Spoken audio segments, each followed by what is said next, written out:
The Formed Book Club. Catholic book lovers unpacking good books, chapter by chapter.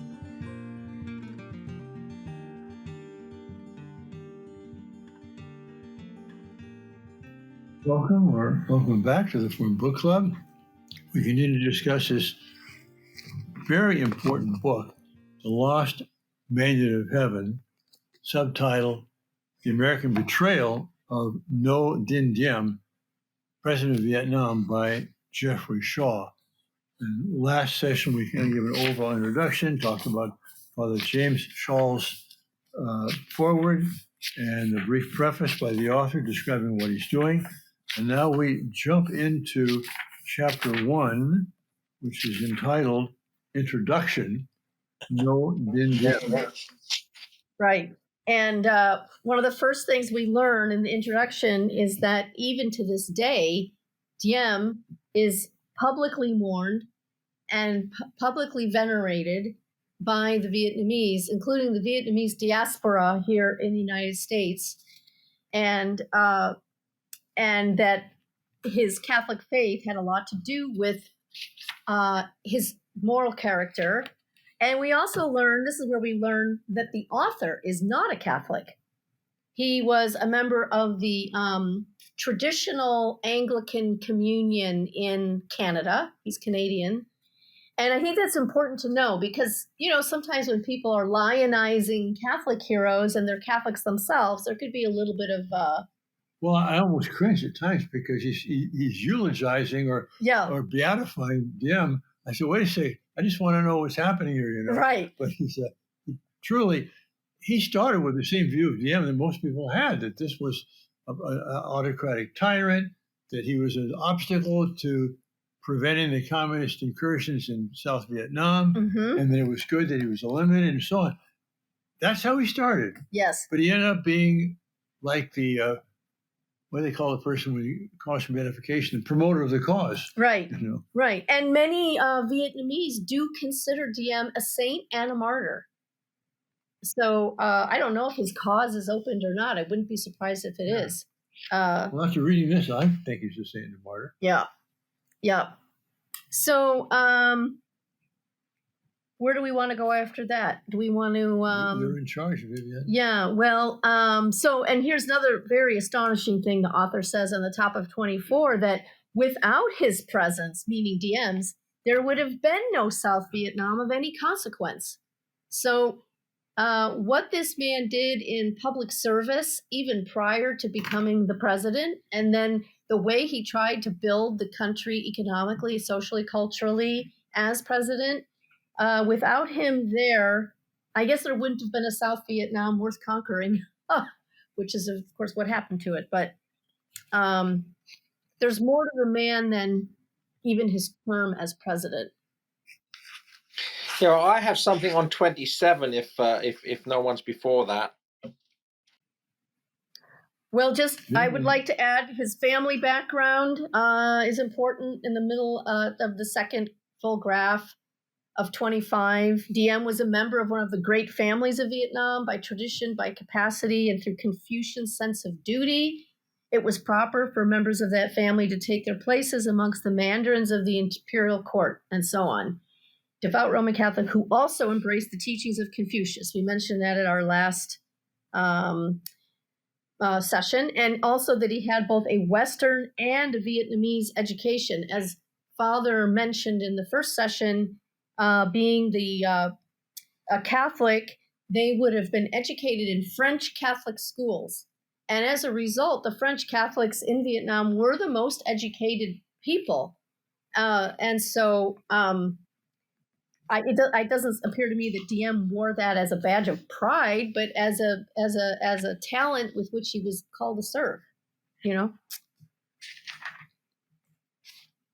His father was also against French colonial rule, but didn't want violence. As we know, there was bloodshed. The overthrow of French colonial rule was warfare. And as Father mentioned last time, that's when the Vietnam got divided in half, and the North was given to the communists under Ho Chi Minh, and the South was given to this ineffectual, if not corrupt, Emperor Bao, or whatever his name was, that Diem served under for a time.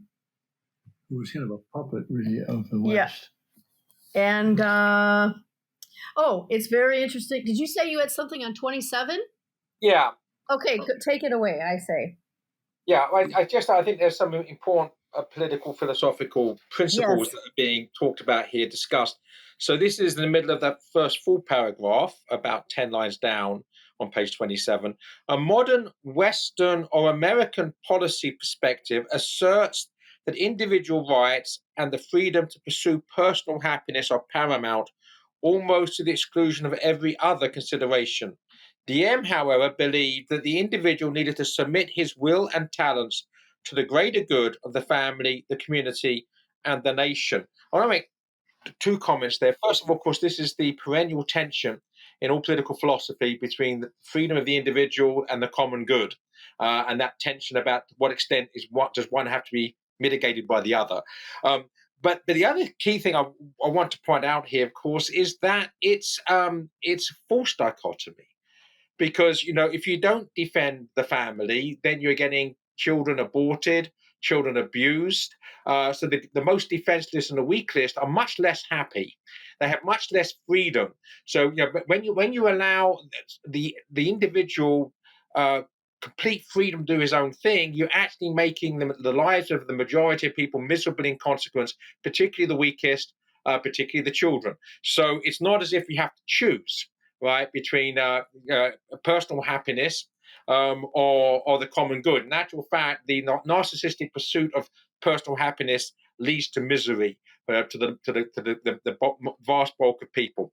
But nonetheless, it's important to set this up. And then the next paragraph, Catholicism and Confucianism both stress that the well-being of the family is the most important social responsibility of a people and their rulers. And again, if you don't have a strong, healthy family structure at the heart of a society, you do not have happiness, right? You have misery from the beginning of one's life. Diem never lost sight of this responsibility, even as the modern world threatened to destroy traditional Vietnamese culture. Indeed, this seems to be an area where Diem's soul burned with a righteous fire. He lamented that the faith and the family life of his countrymen had diminished under French rule. And of course, the French are a paradox because they're, the oldest order of the church, as they're called. They're very much a Catholic country in terms of their entirety and integrity, but they're also, of course, at the avant-garde and forefront of secularism, with the French Revolution. So we have here the other problem of Western cultural imperialism, leaving aside military imperialism, political imperialism, where the embrace of French and Western cultural values led to the destruction or the undermining of traditional cultural and religious values in Vietnam. And obviously Diem was opposed to that. And that's why, just below that, Diem was a true conservative. He wanted to conserve the traditional Vietnamese way of life. First and foremost, he wanted to restore the family to its Confucian status as the legal personality and the responsible entity within the village community. So this is an absolute, this is where Confucianism, if you like, harmonizes and dovetails with the Catholic understanding of subsidiarity. Yes, and then in tandem with that, he wanted to, the quote keeps going, outlaw polygamy and concubinage. Concubinage. Yeah. It's like submariner. Yeah.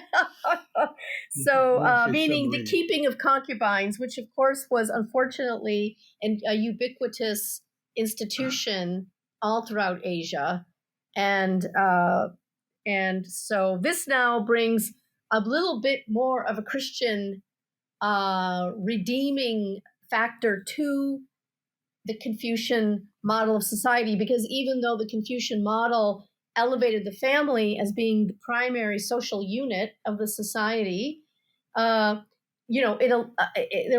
was just a given that men would keep concubines along with wives, and if they could afford them, right?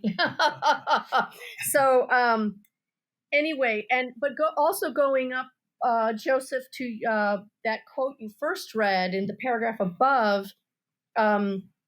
So The last sentence, the second to the last sentence, you didn't read. I want to draw attention to that. In his political philosophy, the individual did not have a right to political activity that threatened the downfall of a legitimate government.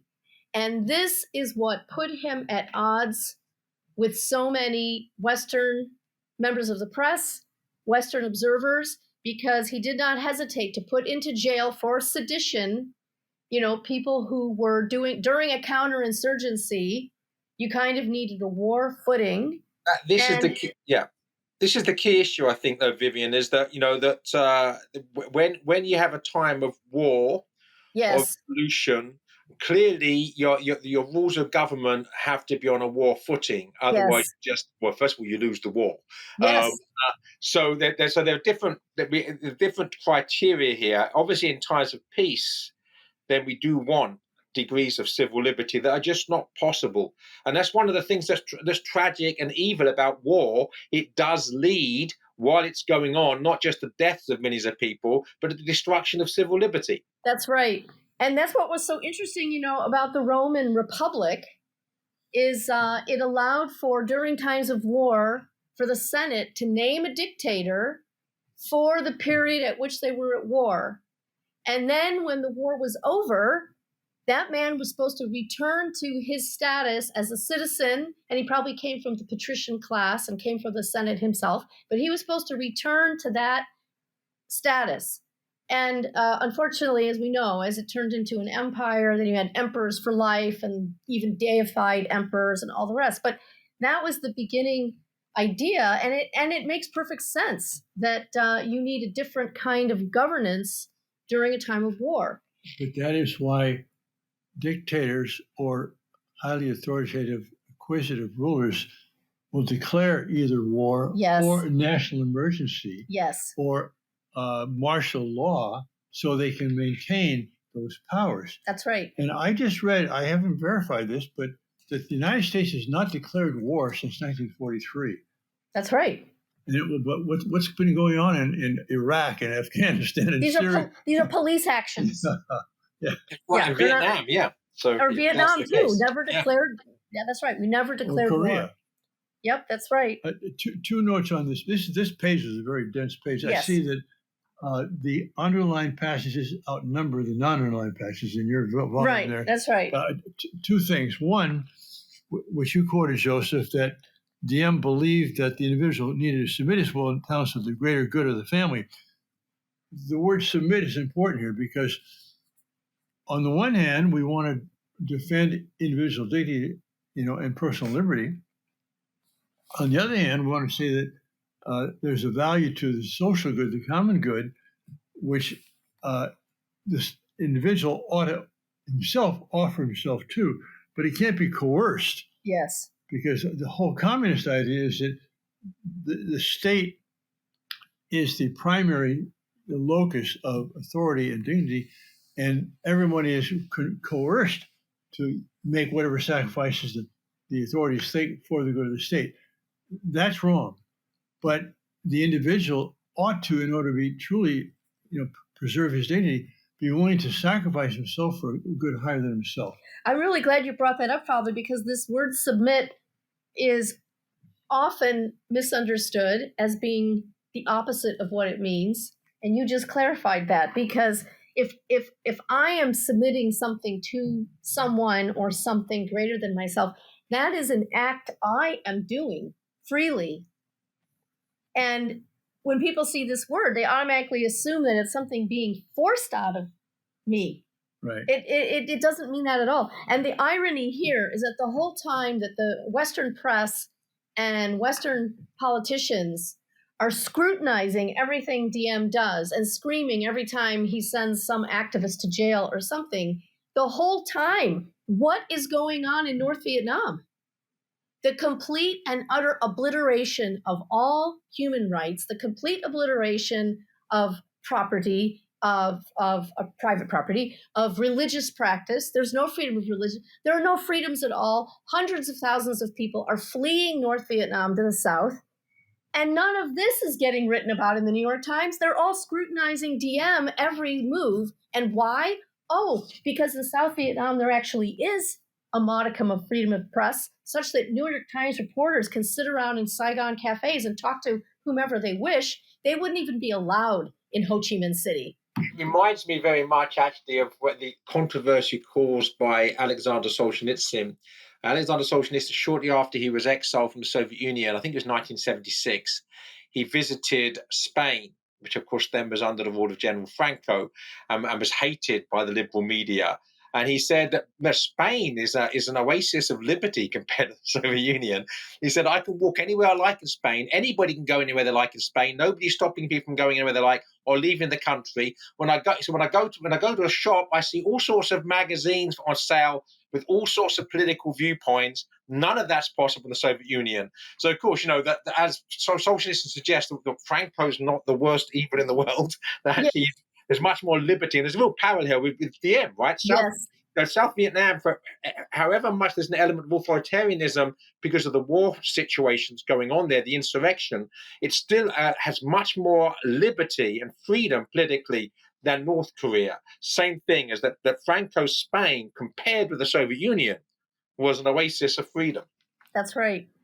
My second point I wanted to make, a little more subtle on this page 27, is that in Vietnam, the real issue towards resisting the communists was what happened in the villages, in the rural areas. That's where the communists were trying to say, look, we give you a better opportunity. We'll stop killing your leaders, support. And Diem was concentrating on helping the villages, which was still an agrarian society. Whereas what happened in the cities? In the cities, you get the opposition groups and you get the reporters from the media. Yes. They don't go out in the countryside. They talk to each other in the hotels in Saigon. So we've got the urban environment versus the rural environment here. What happened the Americans developed their policy based on what was happening in the cafes in the city, not what was happening, in the villages in the outlying areas. There's a place much later on in the book where one of these reporters finally goes out into the countryside for himself, and his eyes are opened as to what these programs that Diem was trying to implement with the advice of this British counterinsurgency expert. And but by then the damage had already been done. Also, just for those who still might remember that Diem was accused of persecuting the Buddhists, and that was one of the things used against him to bring him down. Here, it's mentioned in 27 that during his presidency, he appropriated government funds for the restoration of Buddhist places of worship. These had fallen into disrepair during French rule. So we're going to see little facts like this all along the way that counter the reigning opinion about what... And actually, Vivian, if we go on to page 32, and we can always jump back in if you want to, but this pertains to what Father was saying, that new paragraph there. For Diem had been unrelenting in his plea to the French for greater freedom for the Vietnamese people. Specifically, he requested that more autonomy be granted to the Vietnamese peasants at the village level, especially in the context of increasing communist activity in the countryside. So that's exactly what Father was saying there. Yes. And with that, these efforts to rebuild their faith, rebuild their families, because I think under French rule, they were just treated as, serfs, basically. And yes. I had that on line 2, and then below that, 8 or 9 lines on page 32, Diem tried to demonstrate that the communist inroads, which largely depended on propaganda and intimidation, could be headed off by simple government assistance in the village level. But the French were not listening. And unfortunately, when the Americans moved in, they weren't listening either. It's too bad, because one thing the French have done over the years, even up to this day, is support the peasants, that is to say, the working class in the cities. I mean, that's why they subsidize agriculture, to make sure that they're not going to have this excessive urbanization. That's true. Do we have to jump back to anything between 28 and 32?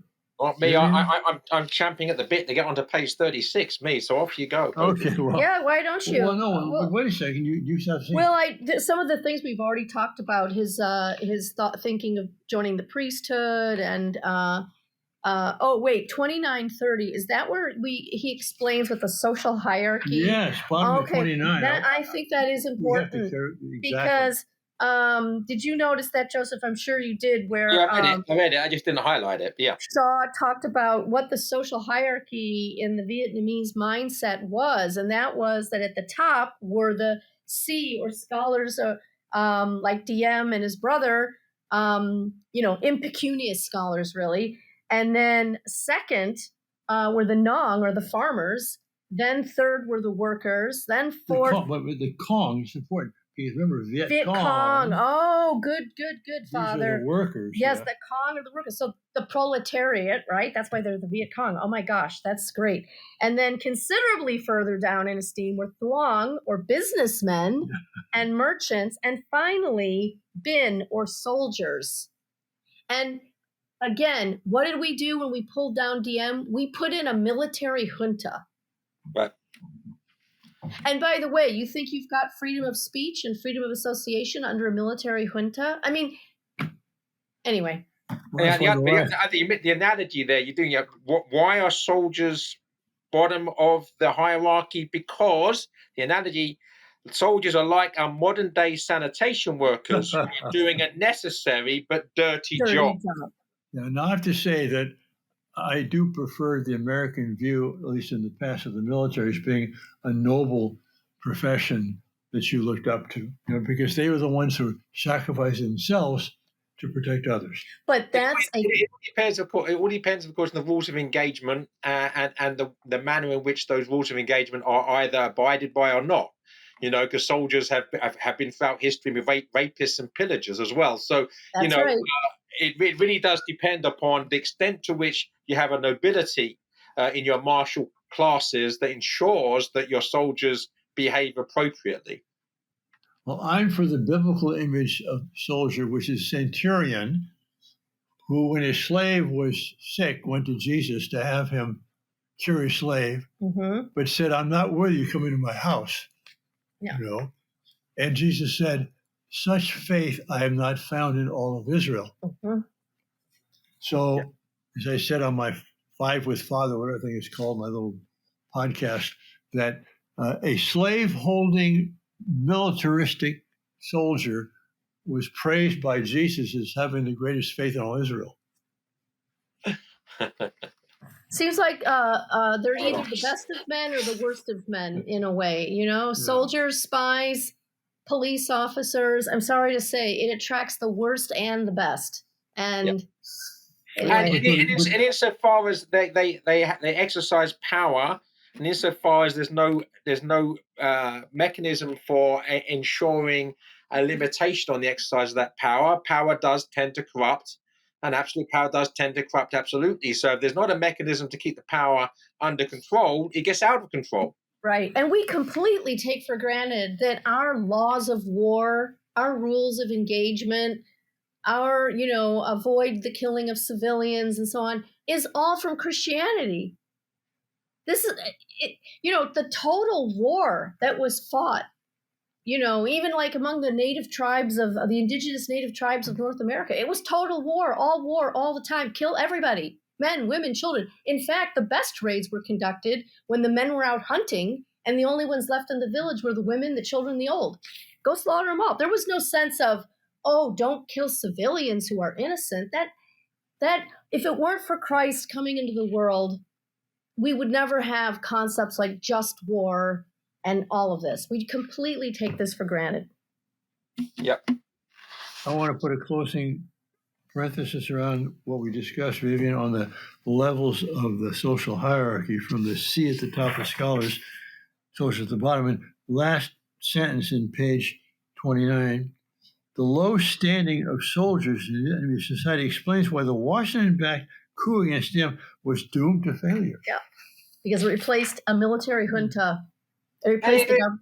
It really is astonishing. It's easy for us to say, I know, from this safe distance of time and space, but it really is astonishing if you've got people engaging in politics and political struggle and war at this level that they don't know the basic details of the social hierarchy in the culture of the country in which they're actually acting. These are absolute basic principles that you think you need to know before you come to any decisions and act in any way whatsoever. And yet they basically make that big, huge blunder, which should have been obvious. But as Father said, foreign policy based upon ignorance and arrogance. It's a bad combination. Deadly combination. Then, okay, page 30, I have just a brief thing. I think you mentioned it have there too. Three lines down. Political legitimacy in the form of the confusion mandate of heaven could never rest upon a military regime. Mm-hmm. Again, like you're saying, Joseph, I didn't know that, but they should have known that. The people were in charge of it, Yep. And then a few more lines below that. Diem's purity and simplicity of life made him exemplary to the Vietnamese, Catholic and Buddhist alike. Mm-hmm. So do you want to jump all the way to 36, Vivian, or do you have something in between? Well, there was this whole, he got kidnapped by Ho Chi Minh's operatives, and they tried to recruit him to the communist side, and he was not interested. Well, interesting because his brother was assassinated, right, by Ho Chi Minh? Yes, his brother was assassinated by Ho Chi Minh.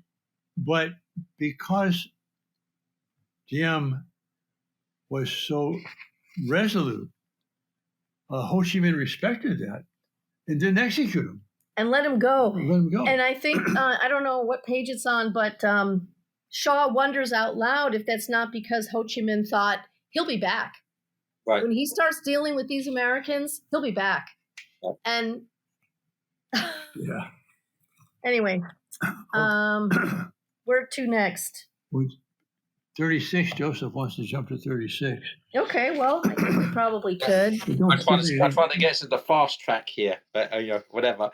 Well, I just, again, because I know nothing about this man or his biography, his life, I found it very interesting. Page 36, that bottom paragraph. For 2 years, he was in America, in the United States. And I like the fact that, bottom of the page, Francis Cardinal Spellman, Archbishop of New York, introduced Diem to everyone he knew in Washington who might help him.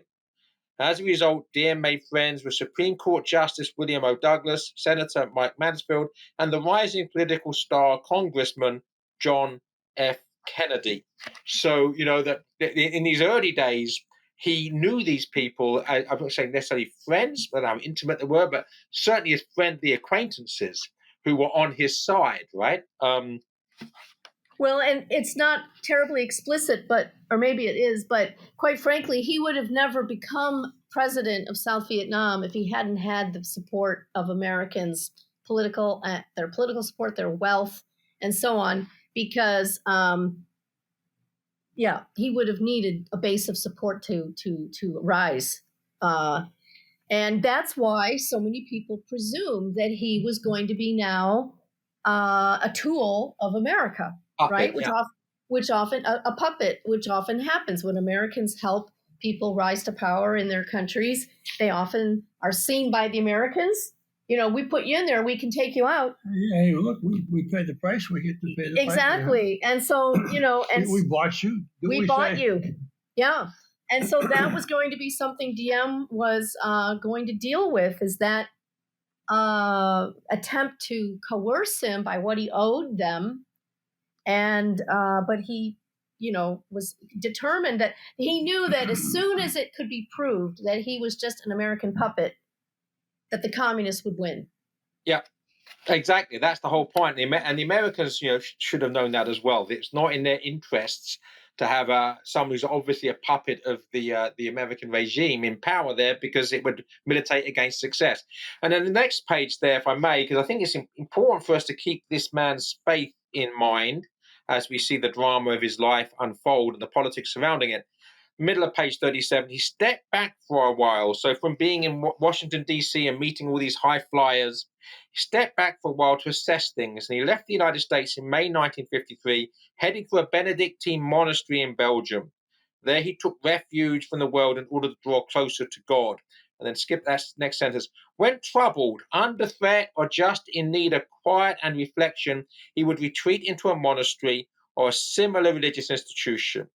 After his soul had been calmed and his thoughts organized. So it gets this idea of needing a retreat, right? That if you're in the midst of the mayhem, the maelstrom and politics, you need a retreat. You need a time of calm and serenity. Organized through Christian contemplation, he would return to the hurly-burly of politics once more. And then, next paragraph, Diem appeared torn between his attraction to the religious life and his sense of civic duty. Father mentioned this. In an apparent attempt to fulfill both, on January the 12th, 1954, he joined the Third Order of the Benedictines, making commitment to live according to the rule of St. Benedict as befitted a layman. So again, very important, I think, if we want to understand this man fully in his flesh and his spirit, we need to understand the depth of his Catholicism. And it's important to remember, he was pious, but he wasn't just pious. He was extremely talented, administrative abilities, intellectual, formation. But he united the great talent he had with a life of prayer. And he had a true open mind. I mean, on the very next page at the bottom of 38, we find the man he turns to for a land reform program in Vietnam. And this man, this Wolf Legensky, a colorful this is the bottom of 38, a colorful New Deal Democrat. He was an Asian land reform expert, having served the U.S. government in the capacity in both post-war Japan and Chiang Kai-shek's Taiwan, a Jewish refugee of the Russian Revolution.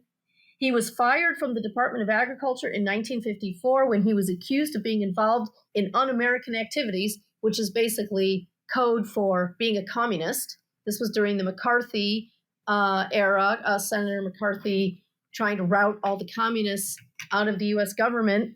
Nevertheless, when Diem hired him as his land reform czar, the move created substantial goodwill on the part of America's liberal elite because they took this as a proof of his sincerity with regard to an important issue. So, he's willing to work with anyone who's going to help him build his country into something that's good for the Vietnamese. Including, as we said before, but here it's explicitly mentioned, 39 just before the bottom, Diem hoped that a revitalized Buddhism at the village level would provide the people with a spiritual center of gravity that would prevent the communists from taking over the countryside. So here's a Catholic, devout Catholic, who would love to convert the world, but he's happy to work with the Buddhists and support the Buddhists because of the good they can do and the good they are. Yeah. And a Russian Jew who's got good ideas about land reform and so on. I mean, he's hardly the picture they tried to paint of him later as just being this rigid, prejudiced, close-minded Catholic tyrant. It just doesn't match. Just doesn't match the facts. Yeah, just maybe as a concluding thought, as we finish the introduction here, the sentence before the one the Father just read, it's a general principle applicable to the United States and to the West in general, not just to Vietnam. French colonialism, so Western liberalism, should we say, had, for the most part, robbed the people of their traditional culture, so their religion, their faith, their family, a vacuum that was at risk of being filled by communism. That basically, when you suck the life out of a living culture, you're leaving a vacuum that's going to be filled by something worse. And that's what, the liberals have laid the foundation for, with the situation with the culture of death now, laid the foundation for, things that are far worse. I think he should be canonized and made the patron saint of politicians and statesmen. Really, what a model. All right, well, we'll see you next session, and we'll start with Chapter 1, Diplomacy in South Vietnam from the late 1950s and 1960s. Thank you, Vivian. Thanks, everyone. God bless you. If you enjoyed this discussion, please help spread the word about the Forum Book Club by subscribing to the podcast and writing a review. You can sign up for weekly updates at forumedbookclub.ignatius.com.